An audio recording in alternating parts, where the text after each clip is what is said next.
Time for a walk down memory lane. Literally.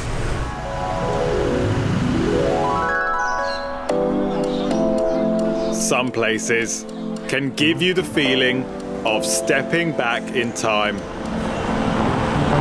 And this historic Malaysian city has surprises around every turn. Hello guys, Ryan here, and welcome back to the One Shot Adventures channel. In this episode, we are in Ipoh, the third largest city in Malaysia, giving you the 5 best reasons why you should add it to your Malaysia itinerary.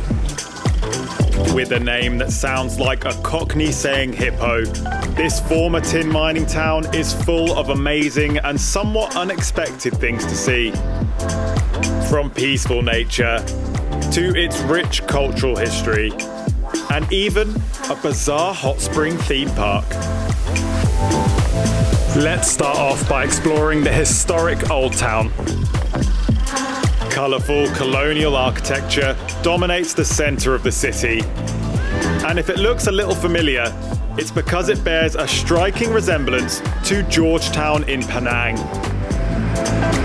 Much like its famous lookalike, Ipoh was founded during the British occupation of Malaysia, and the streets really do feel like you've stepped back in time, to an era when this was the world's tin mining capital.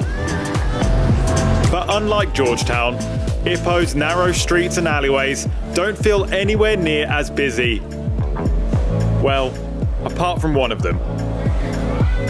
In contrast to the rest of town, Concubine Lane is almost always crowded, drawing people in with its many shops and cafes, and you can buy some really unusual things to eat here. From themed buns to rainbow cheese toasties. But your time here is better spent by seeking out some of the more grand architecture. One of the most famous historic landmarks in the Old Town is the Ipoh railway station. A building so striking that it's actually been nicknamed the Taj Mahal by locals. It's also quite possibly the brightest place I've ever been to. Shade. Shade. Now, if the buildings of the Old Town don't remind you of Penang, then the next entry to this list definitely will. A quick tip for any city tourism boards: if you want more tourists to come, throw up some street art. Ipoh saw Penang's successful venture into street art, and they replicated it perfectly. The powers that be in Ipoh actually hired the same Lithuanian street artist who kick-started the street art revolution in Penang. He created 6 pieces of art for the city, of which there are now 5 remaining, and they form the street art walk through the Old Town. Since then, more and more artwork has spread around the streets. And a common theme is that it reflects the local culture of the city around it. As well as the bigger murals on the signposted street walk, there's also a mural arts lane showing off lots of smaller pieces. But now, let's check out something completely different. Another reason to visit Ipoh is that it has its very own British castle. Well, half of one at least. Kellie's castle is right on the outskirts of town, and from the front, it really does look like a grand Edwardian mansion. Set on some beautiful landscaped gardens in the countryside. But when you walk around the back, you find that it was never actually finished. The plans for a castle were put in motion by William Kellie Smith, a Scottish businessman who worked in Ipoh. He had grand designs for a home with indoor tennis court and Malaysia's first elevator. But unfortunately, he died before the works finished. These days, you can explore all of the remaining parts of the house very freely, including all of the many floors and its few hidden secrets.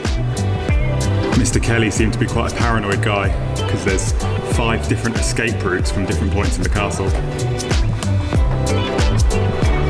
You can climb right up to the roof here. You can walk all around it. It's amazing views. Kellie's castle is definitely worth a visit. Now, I'm starting to feel a bit peckish.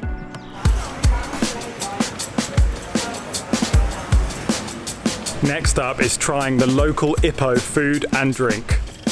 Ipoh has a very vibrant food scene that caters for every meal of the day. So for breakfast, we headed to Nam Hoeng, a very well-known cafe that sells a legendary local snack. This is the traditional Ipoh egg tart. It's very similar to the famous Portuguese egg tarts, and it wouldn't surprise me that that's where the origin comes from, because there is a lot of colonial Portuguese history here in Malaysia, so maybe this is one of the leftovers. Let's give it a go. It's like an egg custard inside the pastry, and it's really warm, it's very nice, it tastes so fresh. To wash it down, we grabbed the city's most famous drink, the Ipoh white coffee. Unique for using coffee beans that are roasted with palm oil margarine and served with condensed milk, making for a very sweet finish. Oh, it's really sweet. Lots of condensed milk in there, but when it's cold, it's really, really refreshing. They put it in the bag so they can hang it onto their motorbikes and take it away. It's quite a good idea, really. So 2 white coffees and 4 egg tarts came to 13 ringgit, which is about £2.50. So very, very affordable for breakfast. Another well-known breakfast treat is the roti telur goyang, which is essentially a soft-boiled egg on toast, which was a traditional breakfast for the tin miners of Ipoh, which also goes down very well with a cup of white coffee. Over 40% of the city's population is of Chinese heritage, so another staple local dish is Ipoh chicken rice.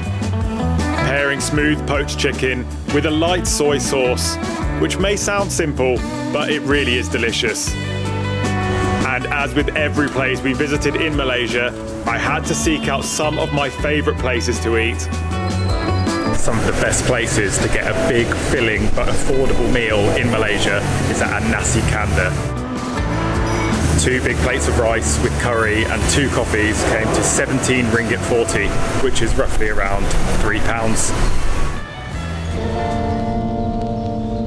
When you come to Ipoh, you absolutely have to check out some of the amazing cave temples. The outskirts of Ipoh are surrounded with limestone mountains, some of which hold some very special places inside. Kegluk Tong translates as Cave of Ultimate Bliss, and it's easy to see why. Underneath the striking rock formations is a peaceful Buddhist temple, decorated with ornate statues and fountains. And by walking out of the back exit, you will find a huge green park with landscaped gardens and a lake. This is a very popular place for locals looking to exercise or just unwind in the quiet surroundings. Emma's going to have a go at the reflexology path.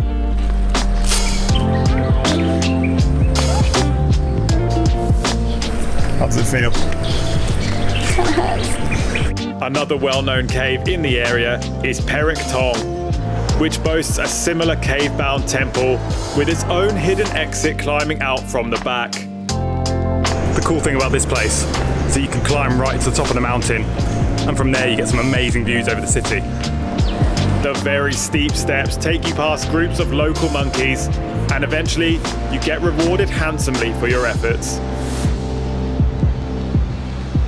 It's quite a climb, but that's a pretty good view. And finally, when you've done all of that sightseeing, you need to relax. So why not check out one of Ipoh's hot springs? Although, if you've got the Blue Lagoon in Iceland in mind, you may want to think again. Ipoh has quite a few unusual ways to unwind. In the old town, you can treat yourself to a knife massage.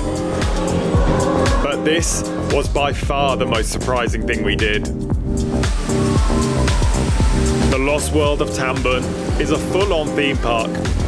And the last place I expected to be housing some relaxing hot baths. In fact, I spent my first half an hour feeling a bit confused. But hidden amongst the other attractions is a huge collection of natural hot springs, all kept at different temperatures and sizes. And if you're still not convinced, wait to see what happens when the sun goes down. The real draw here comes at night time. The whole park stays open till 11 p.m. and at night it lights up in a sea of trippy lights and sounds. At first, it feels like you're having some sort of bad dream. But when you get into the pools, it somehow makes a bit more sense. I really wasn't sure about this place when we first arrived, but it ended up being a whole lot of fun and the perfect way to end our time in Ipoh. And that is the end of the Malaysia series. Thank you so much for watching. We only planned on spending 2 weeks in this country, but we ended up staying for 2 whole months, which tells you everything you need to know. In the next episode, we move on to the next country of our world travels, exploring the true paradise of the Philippines. Trust me, you do not want to miss this series.